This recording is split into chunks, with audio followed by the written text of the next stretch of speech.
Մանուկյանը երկրաշարժի ժամանակ 4 դասարանի աշակերտ է եղել, անձամբ իր վրա զգացել աղետի հոգեբանական ազդեցությունն ու հետևանքները, սա ևս մեծ դեր է խաղացել աշխատության ստեղծման գործում։ Երրորդ դասարանի աշակերտ Արման, լեյտենանտ Յուրի Կոնյուխով, հայրենական պատերազմի հաշմանդամ Ռուբեն Պետրոսյան, արտասահմանյան երկրներից օգնության հասած կամավորականներ, սրանք այն անվերջանալի անունների շարքից են, ովքեր աղետի ականատեսն են եղել կամ տեսել են Գյումրին 88 թվականի դեկտեմբերի 7-ի ժամը 11:41 հետո։ Ինչպիսին է եղել աղետյալ Գյումրիի հոգեբանությունը։ Հեղինակը վեր է հանում բազմաթիվ ականատեսների պատմությունների միջոցով ու տալիս իր եզրակացությունը, իսկ նպատակը շատ պարզ էր։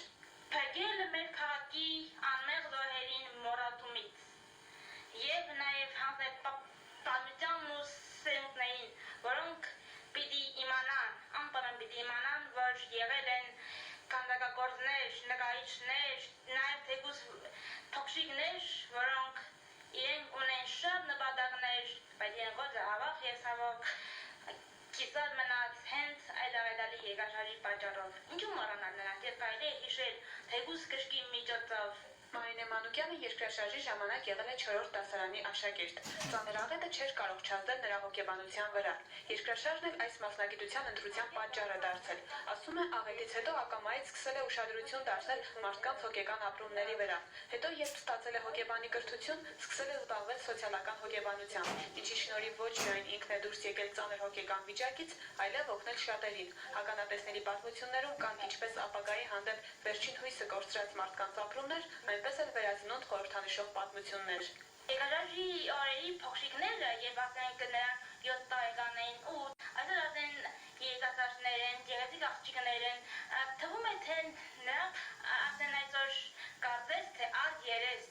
առերես ուղղակի մոռացել են այդ երկրաշարժը, անում են իրենց կյանքով ընտանիք են կազմել։ Ինչ էր կատարվում խեղված Գյումրիում երկրաշարժից հետո եւ այսօր։ Երիտասարդ հոգեբանը համոզված է, քանի դեռ կենդանի է վերջին ականատեսը, ծանր վերհուշը քաղաքի սրտում է լինելու, թեև 21 տարի անց մարդկանց հոգեբանության մեջ բազմաթիվ փոփոխություններ են կատարվել։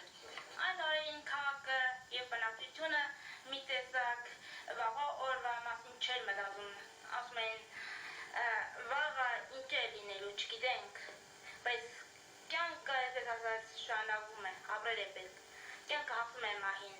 Մարինե Մանուկյանն այսօր էլ ընդունում է աղետից տուժած մարդկանց, զրուցում նրանց հետ, ասում է այսօր հոգեբանի հանդեպ վերաբերմունքը փոքր-ինչ փոխվել է։ Մարդիկ կարծես հավատում են խոսքի ազդեցությանը, ինքն էլ նրանց լսում է ոչ որպես հոգեբան։ Մարինեն 10 տարի առաջ, երբ սկսեց իր աշխատանքը, որպես թեմա ընտրեց երկրաշարժը։ Այսօր թեմայի վերնագիրը փոխվել է, որոշել է ուսումնասիրել քաղաքի վերածննդի ընթացքը, որը լիարժեք կլինի այն դեպքում, երբ ամբողջովին վերացած լինեն աղետի հետևանքները։